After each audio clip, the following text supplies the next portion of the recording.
palabra, pues no se puede decir. Bueno, ya estamos con el maestro Raúl Quintanilla. Raúl, qué gusto Hola, mi querido saludarte, maestro, como siempre. ¿cómo está? Oye, hemos hablado y llevamos varios días con este tema, varias semanas ya en realidad.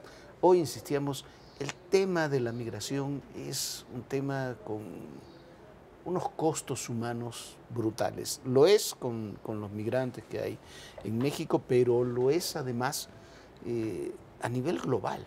Las tragedias que ocurren en torno a la migración son brutales. La cantidad de millones de personas que se están moviendo.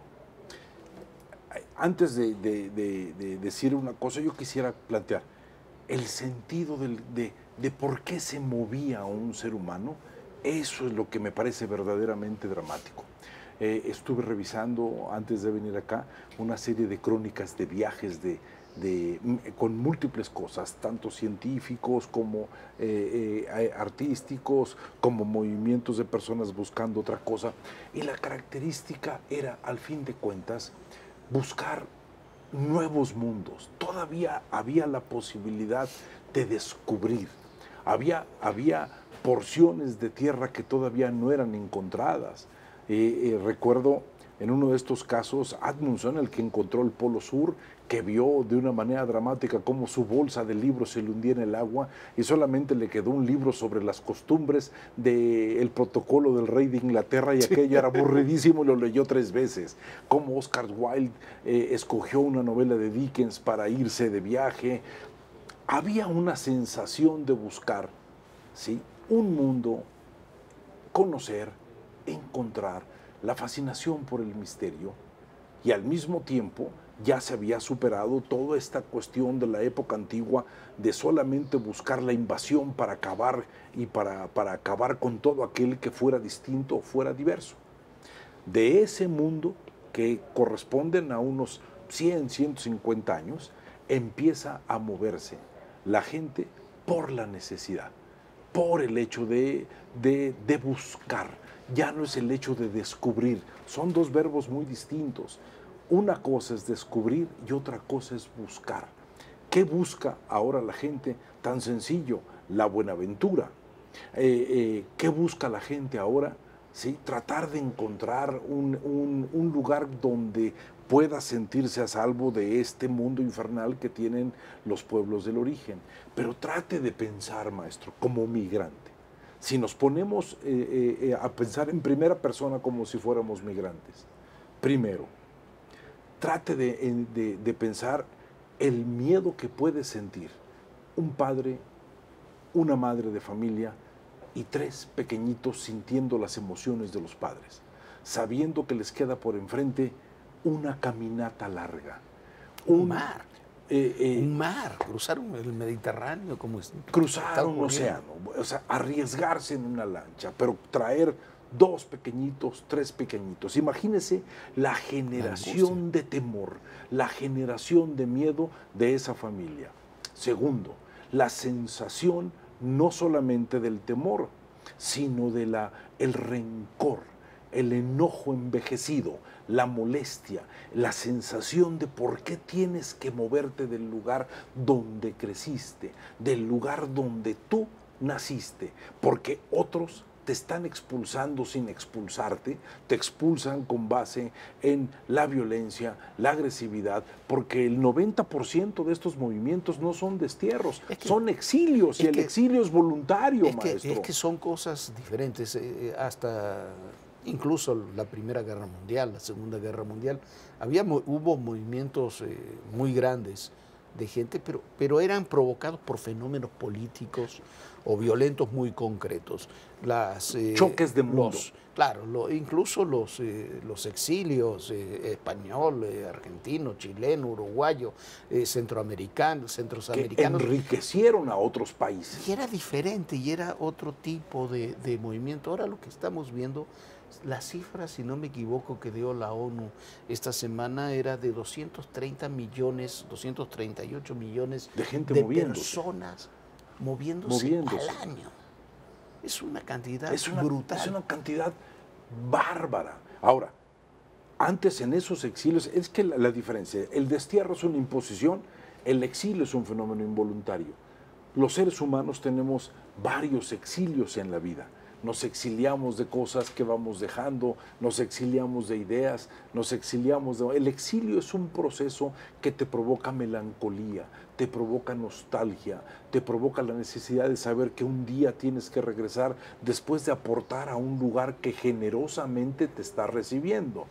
Ese fue el espíritu que tuvimos con la migración española, una migración española la cual fue recibida de una manera, voy a utilizar un término, amorosa de parte de un pueblo, los niños de Morelia, el manejo del gobierno, o sea, un republicano, el nacimiento de las escuelas como los colegios republicanos, el Madrid, el Colegio de México, el Colegio de México, el filósofo maestro José Gaos, María Zambrano, Sánchez Vázquez, glorias, maestro, que sabían que tenían que retribuir con agradecimiento la hospitalidad, el hecho de ser aceptado. Recuerdo la cantidad de argentinos escapando del terror de un sistema represor, la cantidad de chilenos que tuvieron que salir, la recepción que hubo en México, la Universidad Autónoma Metropolitana, la UNAM, dando plazas a una gran cantidad de maestros chilenos que tuvieron hijos, que luego regresaron con hijos mexicanos. El común denominador era hospitalidad. No había el elemento hostil, no había la xenofobia, pues había una xenofilia que la palabra inclusive ya está desapareciendo. Pero el día de hoy, un migrante sabe que va a lugares donde la hospitalidad no es el primer elemento que va a encontrar. Va a encontrar, si es un ser humano que tenga una profesión o algo, va a tener reglas burocráticas cada vez más duras, la sensación de estar entrando a un lugar donde tiene que ganarse a duras penas un lugar porque es sencillamente diferente, y otra gente, la gente humilde, que sabe que tiene que atravesar y que sabe que tiene que caminar donde se está enfrentando a la agresividad, a la maldad, al hurto, a la trata de personas, al comercio que significa ahora un ser humano. Claro. O sea, un ser humano es un comercio en potencia. Son múltiples posibilidades para, yo creo, yo les llamo industrias de la maldad, maestro. Lo único que no deseas es que alguien te separe. Si tenemos un enorme temor a la separación, tenemos todavía un enorme temor a la fractura. Eso es fracturar una familia. Una familia fracturada son una gran cantidad de temores inoculados por varias generaciones. En los estudios generacionales, el daño que puede servir una generación lo calla, otra generación trata de entenderlo, otra generación trata de reflexionarlo, y a la cuarta generación estamos viendo la repetición de ese mismo proceso. O sea, si usted ve, España siguió perfectamente la clave. Todos los espectáculos artísticos tienen como elemento básico la Guerra Civil Española. Una generación de jóvenes angustiados y preocupados por lo que sucedió con sus abuelos. Usted y yo venimos de tradiciones de migración.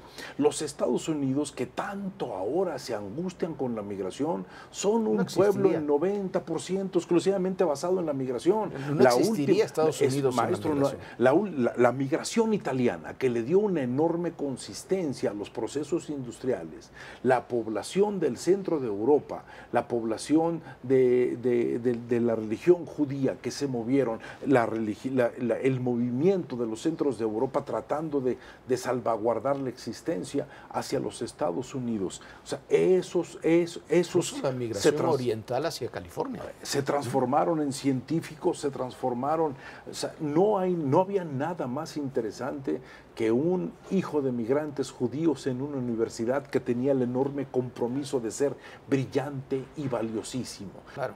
Donde ya, aquí en México, estoy seguro que mucha gente no sabe la enorme cantidad de personas africanas que se han quedado en este México y tienen colonias, vamos a llamarle afromexicanas, si ese término existe. Hay que buscar la costa de Oaxaca, simplemente. Hay muchas personas que no lo saben, esas personas se ganaron un lugar, esas personas todavía en el imaginario de muchos mexicanos no existen.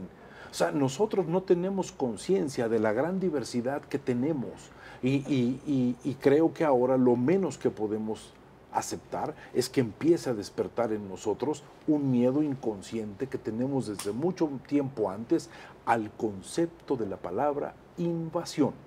Esa palabra la utilizó Trump en los Estados Unidos, nos están invadiendo. A lo mejor para un neoyorquino le parece una barbaridad, pero para un hombre que vive claro. en Vermont o en Nebraska dice, caramba, nos están invadiendo. Pero para un mexicano también la palabra invasión la traduce no en un movimiento armado, sino me van a quitar el trabajo, me van a quitar las cosas, nos van a ensuciar la casa, se va a ver fea la gente. La palabra invasión aquí tiene otro sentido. Y entonces se están despertando temores y cosas que siempre como país hemos tenido dentro y nunca hemos superado, maestro. Y es un poco el huevo de la serpiente. A partir de, recordarás aquella película famosísima de Bergman, es el huevo de la serpiente. A partir de ahí se incuban todos los males. Pero bueno, se nos acabó el tiempo, Raúl. Yo lo único que espero Tim. que estos movimientos no terminen en hacinamientos como campos de concentración y eso se convierta en una normalidad, como lo vivimos en mediados del siglo XX. Y algo de eso estamos comenzando a ver. Pero muchísimas gracias. Gracias a usted, mi querido maestro.